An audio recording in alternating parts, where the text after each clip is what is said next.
રમજાનમાં નવા કપડાં લેવા સગીરે એટીએમ તોડવાનો પ્રયાસ કર્યો। લિંબાયતમાં 17 વર્ષીય સગીરે એટીએમ મશીન તોડવાની કોશિશ કરી, પરંતુ તેને સફળતા ન મળી। જોકે તેને એટીએમ મશીને નુકસાન પહોંચાડતા મુશ્કેલીમાં મુકાયો। મશીનના કેશ ડિસ્પેન્સર અને પ્રેઝન્ટેટરની તોડફોડને કારણે 40,000નું નુકસાન થયું છે। ઘટનાના પગલે લિંબાયત પોલીસે યુવકને શોધી અટકાયત કરી છે। યુવકની ખરાબ આદતોના લીધે પિતાએ આ સગીરને ઘરમાંથી કાઢી મૂક્યો હતો। સુરતથી સમાચાર। ભુવાસળમાં વિદ્યાર્થીની આપઘાત મામલે રોષ। મૃતક વિદ્યાર્થીનીનું આખું ગામ આશ્રમ શાળા પહોંચ્યું છે। ગામ લોકોએ આશ્રમ સંચાલકો સામે સવાલ ઉઠાવ્યા છે। ઘટનાથી અજાણ રાખ્યા હોવાનો મૂક્યો આક્ષેપ। ઘટનાની ઉચ્ચ સ્તરીય તપાસ થાય તેવી માંગ। મૃતકના પિતાએ કહ્યું હતું કે હું અને મારી પત્ની શાળાએ પહોંચતા ફાંસો ખાધેલી હાલતના દીકરી બતાવી દીધી હતી। ખૂબ જ ઉતાવળમાં બધી કામગીરી કરી દેવામાં આવી હોવાનો પણ આક્ષેપ મુકાયો છે। દીકરી સાથે અચૂકતી ઘટના બની હોવાની પરિવારજનોએ આશંકા વ્યક્ત કરી। મૃતક વિદ્યાર્થીની તાપી જિલ્લાના મૌલીપાડા ગામની વતની હતી। ઘટના સ્થળે આદિવાસી રીતિ રિવાજ મુજબ મૃતકની આત્માની શાંતિ માટે પૂજા વિધિ પણ કરવામાં આવી। એકદમ આપઘાત જેવો મને છે ને બહુ એવું થઈ ગયું કે મારી છોકરી એવું કરે એવું નથી। મેં રાજી ખુશીથી છોકરીને મોકલેલી અને પછી અહીંયા આવીને મને એવું સાંભળવા મળ્યું તો પછી હું તો હોંશ જ ખોઈ બેઠો।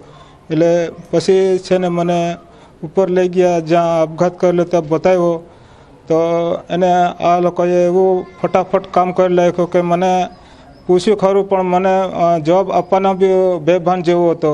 એટલે મને વિચારવા બી મોકો નહીં દીધો આ લોકોએ। એટલે મને એવું લાગે કે આ લોકોએ છે ને ખરેખર મારી છોકરીને આમ તેમ દુષ્કર્મ કર્યો એવું લાગે। એટલે હું ન્યાય માટે એને છે ને જાણવા માગું છું। રાજકોટમાં 2 વર્ષના માસૂમની હત્યાનો ભેદ ઉકેલાયો છે। પતિ પત્નીના ઝઘડામાં માસૂમ બાળકનો ભોગ લેવાયો। 23 ફેબ્રુઆરીએ બાળકનો મૃતદેહ મળી આવ્યો હતો। પોલીસે સમગ્ર મામલે તપાસ હાથ ધરી। કહેવત છે કે છોરું કચોરું થાય પણ માવતર કમાવતર ન થાય, પણ કળયુગની આ માતાએ પોતાના જ બાળકની હત્યા કરી। પતિને શંકા હતી કે બાળક પત્નીના પ્રેમીનું છે, જેના કારણે પતિ પત્ની વચ્ચે ઝઘડો થતો। પતિએ બાળકને પ્રેમીને આપવાનું કહ્યું અને આરોપી માતાએ બાળકને કૂવામાં ફેંકી દીધો અને પતિએ હત્યા કર્યાની વાત ઊભી કરી। જોકે પોલીસે ભેદ ઉકેલી કળયુગી માતાની પોલ ખોલી। થોરાળા પોલીસે હત્યારી માતાને ઝડપી પાડી। સુરત શહેરમાં નથી થમી રહ્યો અસામાજિક તત્વોનો આતંક। હવે સિંગણપોરમાં અસામાજિક તત્વોનો આતંક આવ્યો છે જોવામાં। 3 થી 4 શખ્સો એક વ્યક્તિને માર્યો ઢોરમાર। એક વ્યક્તિને મારતા વિડીયો વાયરલ થયો છે। પોલીસને સ્થળ પરથી મળ્યા છે ઘાતક હથિયારો।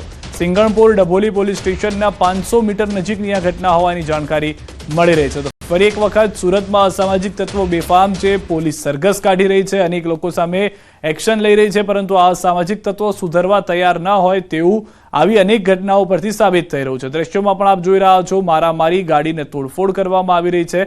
3 થી 4 શખ્સોએ એક જ વ્યક્તિને માર્યો હોવાની પ્રાથમિક જાણકારી મળી રહી છે। વધુ માહિતી ન્યૂઝ 18 સંવાદદાતા કીર્તેશ પાસેથી મેળવીશું। જી કીર્તેશ।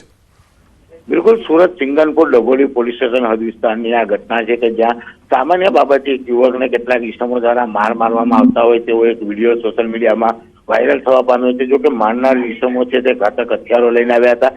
ઘટનાની જાણ થતા સ્થાનિક લોકો સાથે પોલીસ દોડી ગઈ હતી ને તપાસ કરતા ઘાતક હથિયારો પણ મળી આવ્યા હતા। એટલે અસામાજિક તત્વોનો આતંક દિવસે ને દિવસે સુરતમાં વધી રહ્યો છે, ત્યારે આવા ઇસમોને ડામવા માટે પોલીસ દ્વારા તેમને પકડવામાં આવે છે, તેમના સરઘસ કરવામાં આવે છે, પણ અસામાજિક તત્વો સુધરવાનું નામ નથી લેતા। તે આ ઘટના પરથી સાબિત થઈ છે। આભાર કીર્તેશ સમગ્ર માહિતી બદલ। તો હાલમાં એક વ્યક્તિને મારવામાં આવ્યો છે। દ્રશ્યોની અંદર પણ સમગ્ર ઘટના જે છે તે કેદ થઈ ગઈ છે।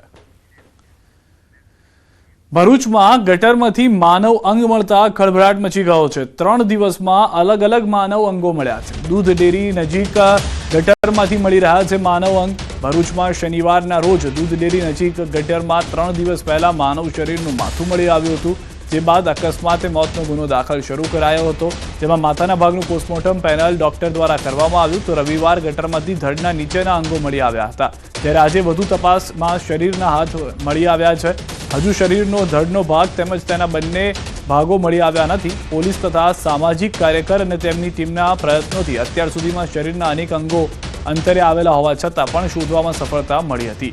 આ મૃતદેહ કોનો છે, શું હત્યા કરાઈ છે તે અંગે તપાસ શરૂ કરાઈ છે। એક ગટરમાંથી માનવ ગરદન મળી આવેલી કપાયેલી હાલતમાં। ત્યારબાદ પોલીસ તપાસ અને અમારા સંયુક્ત પ્રયાસથી થોડા જ અંતરેથી એ જ મૃતદેહનું લગભગ ગરદનથી નીચેનો ભાગ, જે ઘૂંટણથી કમર સુધીનો ભાગ મળી આવેલો. હજી પણ તેનું ગરદનથી નીચેનો એટલે ધડનો ભાગ અને 2 પગ હજી પણ બાકી છે, જે શોધવાનું ચાલુ છે.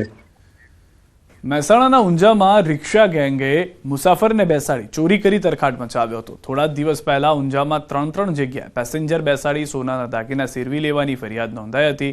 ઊંઝા પોલીસ અને મહેસાણા લોકલ ક્રાઇમ બ્રાન્ચે સીસીટીવી સહિતની તપાસ હાથ ધરી હતી, જેમાં રિક્ષામાં રિક્ષા ચાલક અને મુસાફરના સ્વાંગમાં બેઠેલી તેમના જ ગેંગની વ્યક્તિની પોલીસે તપાસ કરતા 2 આરોપીઓ ઝડપાઈ ગયા છે.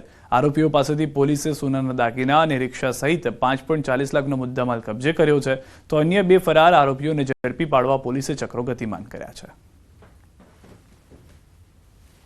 ઈસમો જે મુદ્દામાલ સાથે ઝડપાયેલા છે તેમનું નામ છે સલમાન ગુલાબ નબી વોહરા, જે આણંદના રહેવાસી છે, તથા બીજા ઈસમનું નામ છે સલમાન ખાન ઉર્ફે સલ્લુ કયુમ ખાન પઠાણ, કે જેઓ મહેમદાવાદના રહેવાસી છે. અને તેમની પાસેથી સોનાની બંગડી, સોનાનો દોરો, સોનાનું પેન્ડલ, મોબાઈલ ફોન અને રિક્ષા એમ મળી કુલ 5,40,700નો મુદ્દામાલ રિકવર થયેલ છે. આ સિવાય આ ગુનાના કામે અન્ય 2 ઈસમોને પકડવાના બાકીમાં છે, જેમની તપાસ હાલ ચાલુમાં છે. સાબરકાંઠામાં નકલી પોલીસનો વિડીયો વાયરલ થયો છે. મેળામાં પોલીસની ઓળખ આપી દબંગાઈ કરતો યુવક પોશીનાના ગુણભાખરી ચિત્ર વિચિત્ર મેળામાં પોલીસનો રોફ જમાવતો નકલી પોલીસ વિડીયોમાં કેદ થયો છે.